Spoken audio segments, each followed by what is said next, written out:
Mike Perlak here to entertain you with the help of Fuse.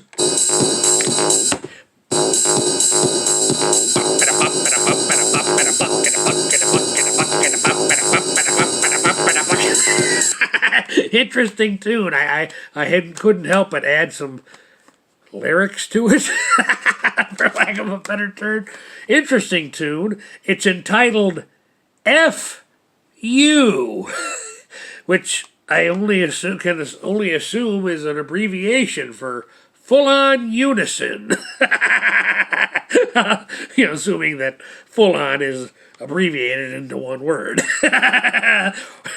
Or it could just be fully unison. Yeah, some new age stuff from '93. Techno, whatever. I own over 7,000 CDs, so so I got a little bit of time. So I'm finally going to do the video. A couple of weeks ago, oh God, maybe it might have been a month ago by now. I watched the movie The Last Starfighter, and it did a little video about it. But it prompted me to read the 3-part Marvel comic limited series from October, November, December 1984. It's there's the cover of the first one right there.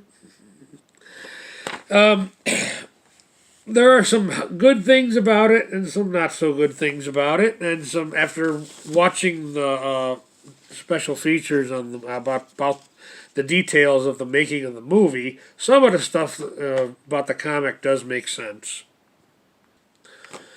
Okay, first of all, the first time I saw this film was probably the later 80s. I was in grade school, and I had to go to summer school one year, and there was some time before noon, before the bus would be there to pick me up to take me home, and I would spend this time in the library where they would incrementally show movies, and that's how I saw The Last Starfighter, Never-Ending Story, probably a couple other ones that I don't remember. But I remember I was in ED classes in grade school, and my memory of that is quite vague. But my ED teacher at the time was teaching a more regular class that summer.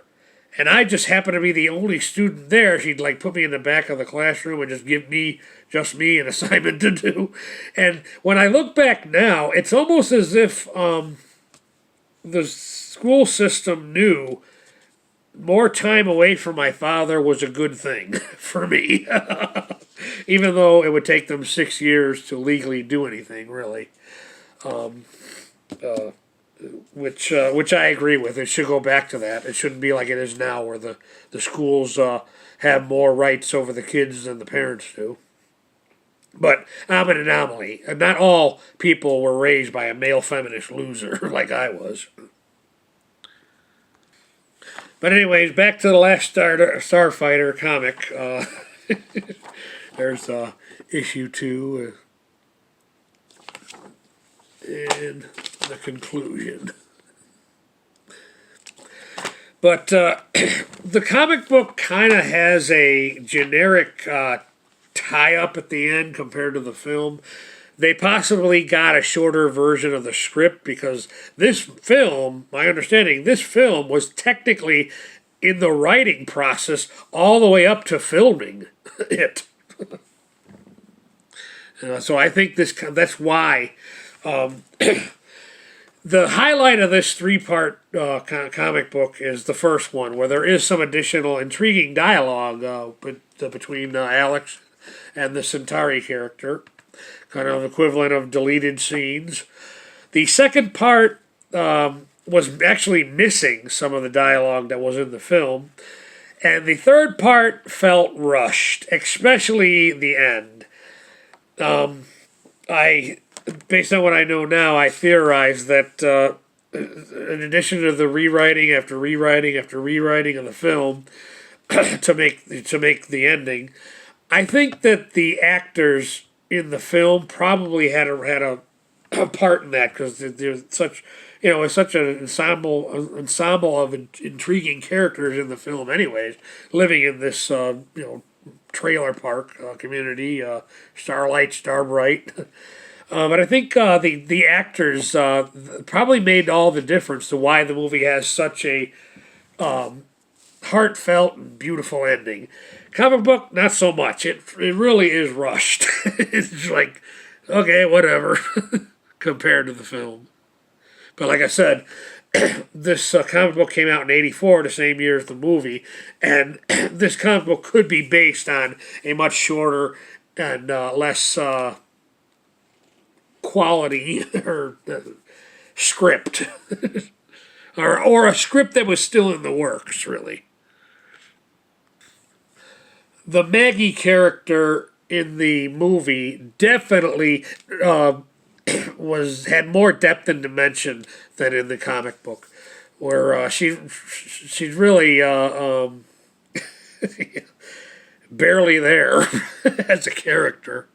But again, that probably is to the actress who played her in the film's credit. But the comic book Maggie character in the comic book was definitely one-dimensional by comparison. The Maggie character was definitely more one-dimensional in the comic and somewhat slutified. I don't know if that's a word, but whatever. I just made it up. It's almost as if they wanted to, the way they got her dressed and everything, it's almost as if they were going for Daisy Duke from the Dukes of Hazzard, which '84 would make sense. That's why I say the end of the movie was definitely more satisfying, because there were many characters involved. The people in the trailer park. Starlight, Starbright, the place where Alex and Maggie they took off for the stars. The whole world is going to know about it. Alright, the video is already too long, but anyways, that's my review of the 1984 three-issue limited series Marvel comic adaptation of the last Starfighter film. Mike Berlak, thank you for your time.